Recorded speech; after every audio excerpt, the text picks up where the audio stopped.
ഇന്നത്തെ വീഡിയോ എന്ന് പറയുന്നത് തമിഴ്നാട്ടിലെ കുറച്ച് കൃഷിയും കാര്യങ്ങളൊക്കെ ഉൾപ്പെടുത്തിക്കൊണ്ടുള്ളൊരു വീഡിയോ ആണ്. തെങ്കാശിയിലെ സുന്ദരപാണ്ഡിപുരത്താണ്. ഇപ്പോൾ എല്ലാവർക്കും പെട്ടെന്ന് ഓർമ്മ വന്നത് സൂര്യകാന്തി ആയിരിക്കും അല്ലേ. ബാക്കിലൊരു സൺഫ്ലവറിൻ്റെ ഒരു പാടം കാണുന്നുണ്ട്, കാണാൻ പറ്റുന്നുണ്ടോ ഗൈസ്? അങ്ങനെ കാറ്റൊക്കെ കൊണ്ട് അങ്ങനെ നടന്നു പോകുമ്പോൾ കാണാം അതിൻ്റെ സൈഡിലായിട്ട് മുളകിൻ്റെ കുറച്ച് കൃഷി ഉണ്ടായിരുന്നു. പിന്നെ അവിടെ കുറച്ച് കൃഷി ചെയ്ത ചേച്ചിമാരെയൊക്കെ കണ്ട് അവരോട് കുറച്ച് നേരമൊക്കെ സംസാരിച്ച് അവർ കൃഷിയെ പറ്റിയൊക്കെ പറഞ്ഞു തന്ന്. പിന്നെ അതിൻ്റെ കൂടെ ഈ അഗസ്തി ചീരയും നട്ടുവെച്ചിട്ടുണ്ടായിരുന്നു അവിടെ, അതിനെപ്പറ്റിയൊക്കെ അവർ പറഞ്ഞു തന്നു. അതിൻ്റെ കൂടെ വളരെ കുറച്ച് മാത്രം മുള്ളങ്കിയുടെ കുറച്ച് തൈകളൊക്കെ ഉണ്ടായിരുന്നു, അതിൽ പിടിച്ചിട്ടുണ്ട് കേട്ടോ. നിങ്ങൾക്ക് വേറൊരു കാര്യം കാണിച്ചു തരട്ടെ, അതായത് ഇത് കണ്ടോ, ഇത് അവിടുത്തെ ഈ കൃഷിയൊക്കെ നശിപ്പിക്കുന്ന വണ്ട് അങ്ങനെയൊക്കെയുള്ള പ്രാണികളുണ്ടല്ലോ, അതിനെ പിടിക്കുന്ന ഒരു ട്രാപ്പാണിത്. കെമിക്കലൊക്കെ ഡയറക്റ്റ് ചെടിയിലടിക്കുന്നതിനെക്കാട്ടി നല്ലത് ഇങ്ങനെ മാറ്റി വെച്ചിട്ട് അതിനകത്തിട്ടിട്ട് ആ പ്രാണി അതിൽ വന്ന് വീഴുന്ന ആ ഒരു ഐഡിയ ഒക്കെ കൊള്ളാം. ഏതായാലും നോക്കിയാൽ അതിൽ ആളുകൾ കിടപ്പുണ്ട്, ഓരോ തൈമരത്തിൻ്റെ ചോട്ടിലായിട്ട് അത് കെട്ടി വയ്ക്കും. പിന്നെ കണ്ട കാഴ്ച കുറച്ച് കളർഫുള്ളായിരുന്നു, നല്ല മഞ്ഞ പൂക്കളും അതിനകത്ത് ചെറിയ കായ്കളും ഉണ്ടായിരുന്നു. ഇതിൻ്റെ പേരറിയാവുന്നവരൊന്ന് പറയണേ. കൃഷിക്ക് ആവശ്യമായിട്ട് മണ്ണിൽ നൈട്രജൻ്റെ അളവൊക്കെ കൂടുതലായിട്ട് ഉണ്ടാക്കുന്ന ഒരു ചെടിയാണ്. പിന്നെ നമ്മൾ ചെന്ന ടൈമിലെന്ന് പറഞ്ഞാൽ ഉള്ളിയുടെ വിളവെടുപ്പ് ടൈമായിരുന്നു. ആ ടൈമിൽ ആളുകൾ ഓർഡർ എടുത്തനുസരിച്ച് അവർക്ക് ആവശ്യമായ രീതിയിൽ അത് ചാക്കിൽ പാക്ക് ചെയ്ത് അത് മാറ്റുമായിരുന്നു. ഫ്രഷ് മല്ലിയില. പിന്നെ കണ്ടത് നല്ല പച്ച പരവതാനി പോലെ കിടക്കുന്ന ഒരു ഭാഗമായിരുന്നു. നല്ല ഫ്രഷ് മല്ലിയില, വെയിൽ കൊണ്ടിട്ട് പോലും അവർ വാടിയിട്ടില്ലെന്നുള്ളതാണ്. ഞങ്ങൾ വീഡിയോ എടുക്കുന്ന കണ്ടപ്പോഴത്തേക്ക് അദ്ദേഹം വിളിച്ചിട്ട് നമുക്ക് കുറച്ച് മല്ലിയിലയൊക്കെ തന്ന്.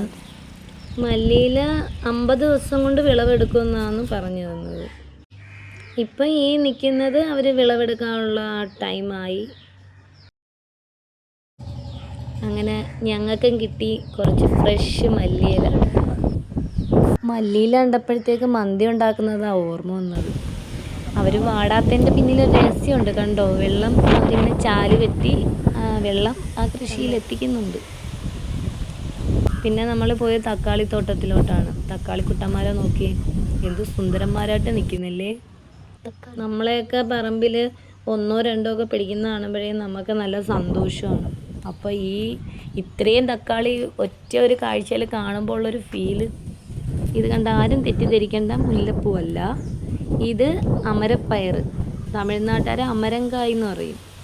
വെള്ളപ്പൂക്കൾ ഇങ്ങനെ നിൽക്കുന്ന കാണാൻ നല്ല രസമുണ്ടല്ലേ. അതിൻ്റെ ഇടയ്ക്ക് അതിൻ്റെ കായും ഉണ്ട്, നല്ല ഹെൽത്തി ആയിട്ടുള്ള കായ്കൾ. നമ്മളൊക്കെ ഇവിടെ ഒന്നും വെച്ചാൽ അത് നല്ലോണം പോലും ഒന്നും വരത്തില്ല. പിന്നെ ഒരു മാമൻ അവിടെ തോട്ടത്തിലോട്ട് വെള്ളം ഇടാനുള്ളൊരു തയ്യാറെടുപ്പിലോട്ട് നിൽക്കുകയാണ്, പമ്പൊക്കെ റെഡിയാക്കിക്കൊണ്ടിരിക്കുകയായിരുന്നു.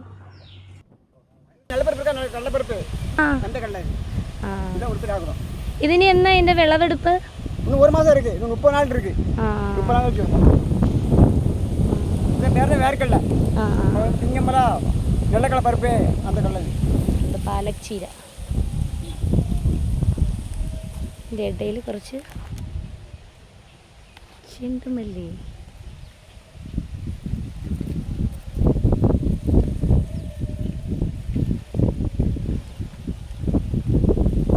വേണ്ടിയിട്ടുള്ള പൂക്കളൊക്കെ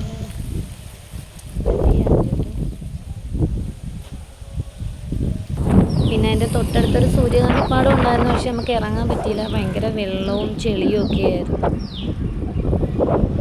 തമിഴ്നാട്ടിലെ യഥാർത്ഥ ഗ്രാമീണ ഭംഗി ഏതാണെന്ന് വെച്ചാൽ അത് ഇതാണ്. നമുക്ക് പല ഭാഗങ്ങളിൽ ഇങ്ങനെ കാണാം, ഒരു കൂട്ടം കൂട്ടമായിട്ട് ഇങ്ങനെ കൊണ്ടുപോകുന്നത് അവരെ മേയ്ക്കാനൊക്കെ. ഇതാണ് ബജ്ര കൃഷി.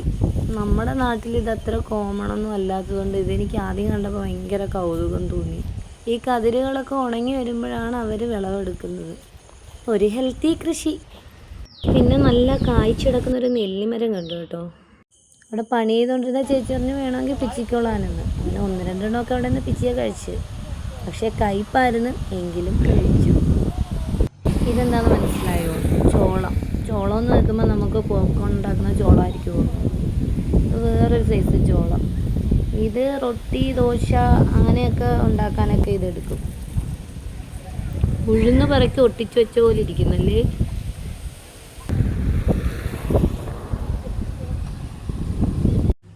വിളവെടുത്ത് നിരത്തിയിട്ടിരിക്കുകയാണത്. അതിൽ നിന്ന് ഈ പിഞ്ചോലത്തേക്ക് തിരിഞ്ഞുകൊണ്ടിരിക്കുക അത്. പിന്നെ വരുന്ന വഴി വേറൊരു ചേട്ടനെ കണ്ട് സംസാരിച്ച്. അപ്പം ആ ചേട്ടൻ തെങ്കാശിയിൽ ചന്തയിൽ കോഴി വിൽക്കാൻ പോയിട്ട് വരുക.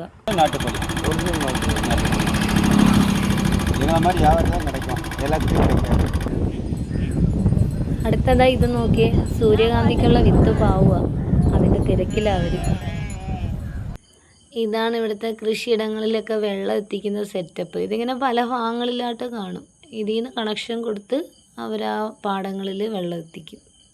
ആ പൈപ്പ് ലീക്കുണ്ട് കേട്ടോ. അപ്പോൾ ആ വെള്ളം വരുന്നിടത്തുകൂടി മഴവില്ലിനെ കാണുന്നുണ്ട്. അത് ഇപ്പോൾ ഉണ്ട്. ഒടുവിൽ നമ്മൾ സൂര്യകാന്തി പഴത്തെത്തി ഗായ്സ്. കുറേ എടുത്ത് നോക്കിയപ്പോൾ നല്ല വെയിലായിരുന്നു. കറങ്ങി കറങ്ങി കറങ്ങി കറങ്ങി ഒരു തണലുള്ളൊരു സൂര്യകാന്തി പടത്തിലെത്തി. എന്നെക്കാട്ടി ഹൈറ്റുള്ള സൂര്യകാന്തിയാണ് കേട്ടോ. നോക്കൂ, ഹൈറ്റ് നോക്കൂ.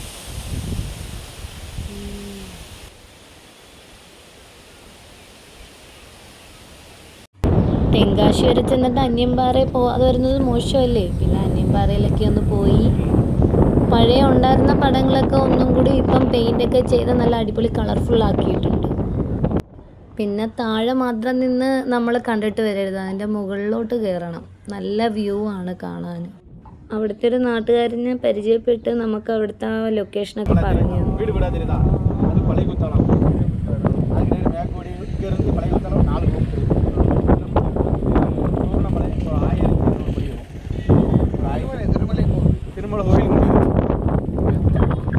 അപ്പോൾ ഇന്നത്തെ എൻ്റെ യാത്ര അവസാനിക്കുകയാണ്. വീഡിയോ ഇഷ്ടപ്പെട്ടെങ്കിൽ ലൈക്കും ഷെയറും സബ്സ്ക്രൈബും ചെയ്യണേ.